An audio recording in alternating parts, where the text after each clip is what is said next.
জন্মদিনে ভক্তদের চমক দিবেন শাকিব খান। হলিউডের সুপারস্টার শাকিব খানের জন্মদিন ঘনিয়ে এসেছে।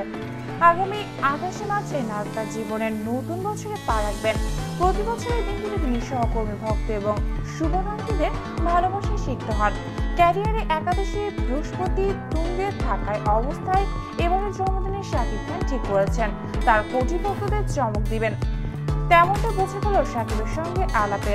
3 বার জাতীয় চলচ্চিত্র পুরস্কার প্রাপ্ত এই নায়ক বলেন, কোটি মানুষের ভালোবাসায় আজীবন শাকিব খান। ভক্তরা সবসময় আমাকে সাপোর্ট দিয়েছেন। শাকিব বলেন, এবারের জন্মদিনে তাদেরকে একটু চমক দিতে চাই।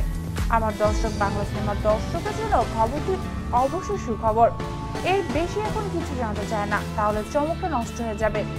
গেল 21 মার্চ থেকে শাকিব খান ক্যাপ্টেন খান ছবি শুটিং করছেন ঢাকাতেই। চলতি সপ্তাহে পুরোটা তিনি শুটিং করে শেষ করে ফেলবেন। আগামী সপ্তাহে উড়াল দিবেন স্কটল্যান্ডে। দেশটির 2 শহর এডিনবরা এবং গ্লাসগোতে বাইডেন এরো ছবির শুটিং করবেন তিনি।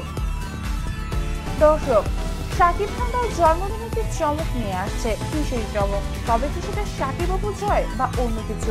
এ বিষয়ে দর্শক আপনার মূল্যবান মতামতটি কমেন্টের মাধ্যমে আমাদের সাথে শেয়ার করতে পারেন এবং এ বিষয়ে আরো সব লেটেস্ট আপডেট নিয়ে জানার জন্য আমাদের চ্যানেলটি সাবস্ক্রাইব করে আমাদের সাথে থাকুন। আর বন্ধুরা, ভিডিওটি অবশ্যই লাইক ও শেয়ার করতে ভুলবেন না।